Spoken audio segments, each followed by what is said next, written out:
एक भोंदू रहता था, पर वो इतना सीधा था कि सब प्यार से उसको भोंदू ही बुलाते थे। गायों की सेवा करता था और जिस आश्रम में रहता था वहां के गुरुदेव शाम को प्रवचन करते थे तो सबसे पीछे बैठ के सुनता था। भोंदू को लगता था गुरुजी जो बोल रहे हैं ये बिल्कुल सत्य है, इसमें कोई झूठ नहीं है। एक दिन गुरुजी प्रवचन करते हुए बोले, यमुना के पल्ली पार भांडीर वन में ठाकुर जी गैया चराने आए। भांडीर वन का नाम सुनते भोंदू कान खड़े हो गए।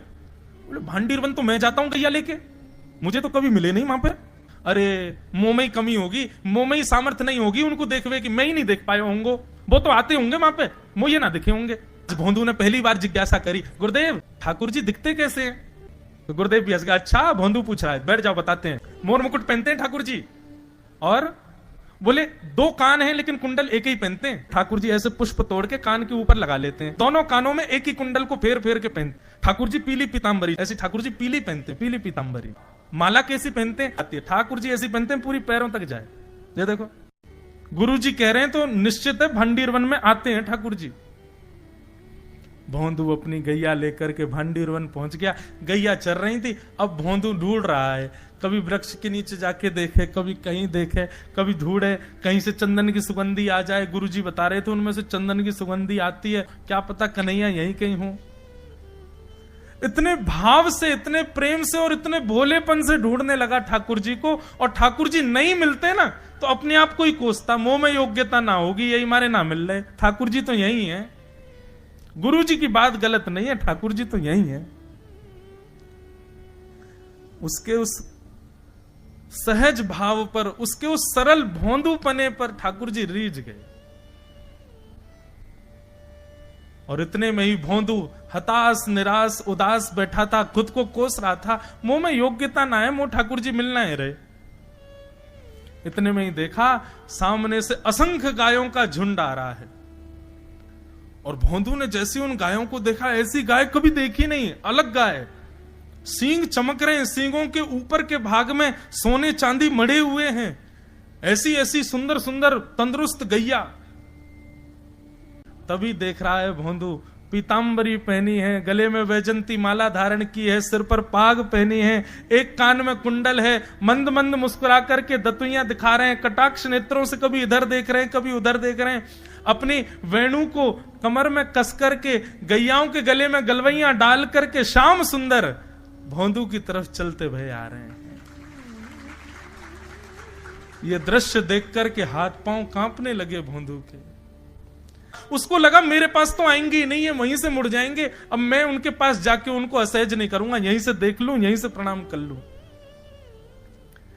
लेकिन जैसे जैसे प्रणाम करके ऊपर देखता, ठाकुर जी और पास आ रहे हैं, और पास आ रहे हैं, और पास आ रहे हैं। जैसे ही ठाकुर जी आकर के बैठे, भोंदू के पास शब्द नहीं है, हाथ पैर कंपित हो रहे हैं, उसको सूझ ही नहीं रहा करूं क्या मैं, इनके लिए क्या बिछाऊं, कहां बैठाऊं। ठाकुर जी ने अपने आप ही भोंदू के गले में हाथ डाली, अरे तेरा नाम कहा है? जैसे ही ठाकुर जी ने नाम पूछा, भोंदू अपना ही नाम भूल गया, बोले मुझे याद ही नहीं मेरा नाम क्या है, पर प्रेम से सब लोग मुझे भोंदू बुलाते हैं। अब तो भोंदू नाम सुनते ही ठाकुर जी ताली दे दे के हंसने लगे, तेरा नाम भोंदू है? बोले हाँ मेरा नाम भोंदू है। और ठाकुर जी आपको अच्छा लगा? बोले हाँ बहुत अच्छा लगा। आपको नाम कहा है? ठाकुर जी बोले तुम वो ना जाने? बोले जानू तो ना हूं, लेकिन गुरुजी ने जैसा रूप बताया वैसा ही है आपको, तो आप कहीं नंद नंदन तो नहीं हो? ठाकुर जी बोले हाँ मैं नंद नंदन नहीं हूं, यशोदा जी को लाला, नंद जी को लाला। भोंदू बोलो जय हो भगवान, आज आपके दर्शन है गए। गुरु जी और सब बालकन को तो आप शायद रोज ही मिलते होंगे, लेकिन मैं ही अभागो, मुंह को आप आज ही मिले हो। ठाकुर जी बोले अब चल बात मत बनावे, जल्दी कछु खवा, मुंह को भूख लग रही है। भोंदू एक कपड़े में रोटी बांध के उसमें मिर्च और गुड़ रख करके लेके गया। 2 रोटी थी। भोंदू ने जैसे खोली, एक रोटी ठाकुर जी के सामने धर दी, एक अपने पास रख ली, बोले मैं भी तो खाऊंगा। ठाकुर जी ने बढ़िया रोटी ऐसे घुमाई और प्रेम से गुड़ खामे और रोटी पान लगे प्रेम से, और ठाकुर जी तो चप चप करके नेक देर में पा गए। भोंदू तो भूल ही गयो, मुंह खानो भी, वो ठाकुर जी को ही देख रहा है। ठाकुर जी बोले और जोर की भूख लगी, ला अपनी रोटी दे दे।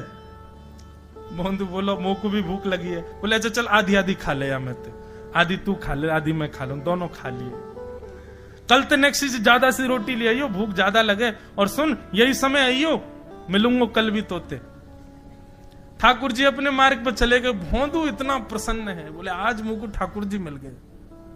गुरुदेव के प्रवचन का समय हो गया, भोंदू पीछे जाके बैठ गया, अपने गुरुदेव को प्रणाम करे, इनकी कृपा से ठाकुर जी मिले। उसने किसी को नहीं बताया, उसको लगा सबको ही मिलते हैं भगवान, मुझे ही मिले हैं बहुत दिन बाद। दूसरे दिन भोंदू खूब सारी सामग्री रसोई घर में इकट्ठा करके जाने लगा। किसी ने जाके गुरुदेव से कह दिया कि भोंदू बहुत सारी सामग्री ले जा रहा है।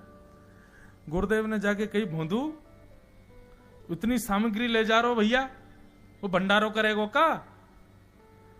नहीं गुरुजी, भंडारो तो नहीं करूंगा, वो नंद नंदन आम है, वो यशोदा नंदन मदन मोहन, वो अपनी गैया चरा के आए, कल भी आए, मेरी रोटी खा गए, मैं भूखो ही रहेगो कल।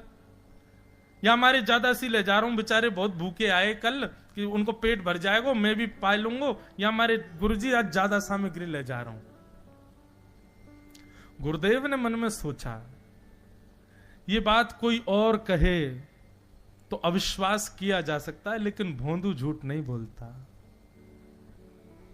भोंदू कभी झूठ नहीं बोलता, भोंदू की बात पर विश्वास करना ही पड़ेगा। गुरुदेव बोले, सुन सुन इधर बैठ, ठाकुर जी आए थे? बोले हाँ। अच्छा, उनका रूप कैसा था? जैसा रूप आपने बताया था ना गुरुजी, बिल्कुल वैसा, ऐसे कटाक्ष नेत्र, मोती जैसे दांत, ठाकुर जी की मुस्कान ऐसी, पाग ऐसी, कान ऐसे। गुरुदेव के तो नेत्र बंद हो गए, वे सब अनुभव करने लगे। लेकिन गुरुदेव बोले, रूप कैसा भी बता दे, चरण यदि इसने बता दिए तो मैं मान जाऊंगा कि ठाकुर जी थे। अच्छा, तूने चरण देखे? बोले हाँ गुरुजी, मैंने चरण देखे। चरण कैसे थे? ठाकुर जी के चरण जब वो चल करके आगे बढ़ते हैं ना, तो चिन्ह बन जाते हैं। कहीं ध्वजा बनी थी, कहीं शंख बना था, कहीं कुछ बना था, और उनके जो नखून है ना, उनमें से ऐसा लगता है मानो जैसे कोमल का पराग हो, कमल का पराग हो। और चरणों का रंग कैसा, जैसे मानो जैसे गुरुदेव कमल होता है ना, कमल की आकृति, ऐसे ठाकुर जी के चरण। जब चरण का यथावत वर्णन भोंदू ने कर दिया, गुरुदेव समझ गए, बोले निश्चित ठाकुर जी आते। नहीं तो भोंदू कहां जाने, इतनी बुद्धि नहीं है उस पे कि वो इतना सब कुछ ढूंढ धाड़ के मुझे बताए। भोंदू एक काम करेगा? बोले हाँ। ठाकुर जी आएंगे तो तेरे सखा बन गए? बोले हाँ। तो उनको लेकर के आश्रम आ जा, यहां पे आ जा। भोंदू बोला कि इतने योग्य बालक हैं, लेकिन ठाकुर जी ने किसी से नहीं कही, मुझसे कही है। अगर मैंने ये काम नहीं किया तो मेरा जीवन व्यर्थ है। भोंदू को लगा ठाकुर जी सबसे ही मिलते हैं, गुरुजी किसी से भी कह के बुलवा लेते, मुझको काम दिया। भोंदू ने तो उसको अपने हृदय में ले लिया, अब ये काम मुझे करना है। बोले गुरुजी मैं वचन दे के जा रहा हूं, ठाकुर जी को मैं लेके आऊंगा। जा बेटा। भोंदू वन में चला गया। अब तो उसको मिलने की भी एक्साइटमेंट नहीं है, और कोई उसके मन में भाव ही नहीं है, उसको ये है बस ठाकुर जी को मैं ले जाऊं। जाकर के बैठा, ठाकुर जी अपनी गैया चराते भये, बढ़िया सुंदर एक डंडा पर हाथ टांगे भये ठाकुर जी आए। रूप देख करके फिर से भावुक हो गया भोंदू। ठाकुर जी आकर के बैठ गए, बोले चल जल्दी निकाल रोटी, भूख लगी है मुंह को। भोंदू सजाता जा रहा है, थाली ठाकुर जी को देता जा रहा है। बोले जय जय, एक प्रार्थना करूं? बोले करो। आप मेरे संग मेरे सखाओ ना आप? बोले हाँ तेरो सखाऊं, तो मेरी बात मानोगे? बोले कहा, आप मेरे संग आश्रम चलो गुरु जी के पास। ठाकुर जी रोटी पाते जा रहे, ठाकुर जी ने अनसुनी कर दी बात। बोले जय जय कछु कहो ना, आप चलोगे ना? ठाकुर जी बोले हम तेरे सखा हैं, तेरे गुरु जी के सखा नहीं है। तू मोते मिल, तू मेरे संग खा, तू मेरे संग रहे, तू कछु कर, तो कुछ सब अधिकार है, लेकिन ये हम गुरु जी ते मिल बातें मिल ये सब हम नहीं करेंगे। हम बस तेरे सखाएं तो ही जाने और कोई ना जाने। ए जय जय ऐसे मत कहो ना, वे नहीं बताते तो मैं तो आपको देख ही नहीं पाता, मैं तो आपको जानता ही ना हूं। उनने ही तो मुझको बताई कि आप भांडीर बनाते हो, आपका रूप ऐसा है, उनने कृपा करके मुझको आपसे मिलवाए हो, वे ही हमारी मित्रता के मूल आधार है, उनसे तो मिलवे चलो ना। ठाकुर जी बोले देख ज्यादा जिद मत करे, हमने तो उसे एक बार कह दी हम नहीं जाएंगे नहीं जाएंगे नहीं जाएंगे।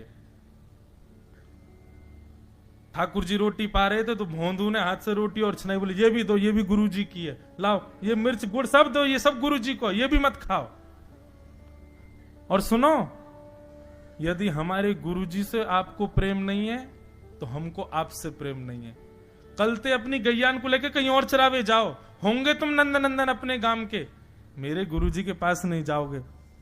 और सुनो, ये मुंह में जो रोटी रखी जाओ को उगल आओ, ये भी गुरुजी की रसोई में बनी है, हमारे गुरुजी से नहीं मिलेंगे। ठाकुर जी बोले, अरे भोंदू ने रुक तो नहीं, नहीं नहीं, अब तो मैं सुनूंगा ही नहीं। आपने ऐसे कैसे कह दी नहीं जाएंगे, 3 बार नहीं जाएंगे, नहीं जाएंगे। और ये भांडीरवन मेरो है, मैं यहां गैया चरावे आऊं। कल से अगर तुम और तुम्हारी गैया दिख गई मुंह को, तो तुम्हारी गैयान को लेके मैं चलो जाऊंगा आश्रम, फिर तुम्हारी मैया बाबा तुमको मारेंगे। ठाकुर जी बोले, अरे भोंदू इतना नाराज? बोले, यदि मुंह से मित्रता रखनी है तो मुंह को वचन देना पड़ेगा कि आप आश्रम चलोगे, और अगर आपने फिर से नहीं कही तो मैं जा रहा हूं वापस, और कभी आपको मुख नहीं देखूंगा, अपना मुख नहीं दिखाऊंगा। ठाकुर जी बोले, इस मुख को देखने के लिए या संग के लिए लोग पता हो तो कितनी तपस्या करें। बोले, जो तपस्या करें उनको मुबारक, तुम मुंह को ना चाहिए, मुंह ना मिलना तुमते, मुंह कोई गरज ना पड़ रही तुमते, आज तक नहीं मिले, कल ही तो मिले हो मोते, और वो भी गुरुदेव की कृपा से मिले हो, जाओ मत मिलियो, मुझे ना चाहिए तुम। ठाकुर जी बोले, मैं तो ना जाऊंगा, मैं तो तेरे पास ही रहूंगा। बोले, तुम मत जाओ, मैं जा रहा हूं। कि जाने लगा वापस। भोंदू, ठाकुर जी पुकार रहे हैं भोंदू को, मानो जैसे त्रिलोकी लेके जा रहा है वो ठाकुर जी के, जैसे मानो पूरा ऐश्वर्य ठाकुर जी का ले जा रहा हो। अरे भोंदू ने रुक तो जा। भोंदू बोला, अपना मुख भी नहीं दिखाऊंगा यदि आप नहीं चलोगे तो। भोंदू थोड़ी दूर गया, ठाकुर जी को लगी वापस आ जाएगा, थोड़ी और दूर गया, लगा अब आ जाएगा, लेकिन जब भोंदू दिखना बंद हो गया, हमारे ठाकुर जी विचलित हो गए, दौड़े भोंदू की तरफ। ठाकुर जी दौड़ करके गए और जाकर के भोंदू के पित्ती पे चढ़ गए। बोले, ले चल अपने गुरुदेव के पास, चलूंगा तू जहां कहेगो, लेकिन तो दूर नहीं जान दूंगा। और भोंदू ठाकुर जी को ऐसे ऊपर चढ़ा करके लेकर के आश्रम जा रहा है। गुरुदेव आकर के खड़े हो गए और मन में बस विचार कर रहे थे, हाथ पांव कांप रहे थे। बोले, ठाकुर जी आएंगे कि नहीं। इतने में ही भोंदू आया और तभी देखा भोंदू के पिद्दी पर ठाकुर जी टंगे भय आ रहे हैं। आज गुरुदेव ने जाकर के पहले भोंदू को प्रणाम किया। बोले, जय हो, धन्य है तू, इतनी तपस्या की, इतना भजन किया, घर परिवार त्याग दिया, वैराग्य त्याग सब हमारे जीवन में, तब भी ठाकुर जी नहीं मिले। लेकिन वारे भोंदू, तेरी सरलता, तेरी सहजता, तेरा ये निर्मल भाव कि ठाकुर जी तेरे अधीन होके यहां आश्रम तक चले आए।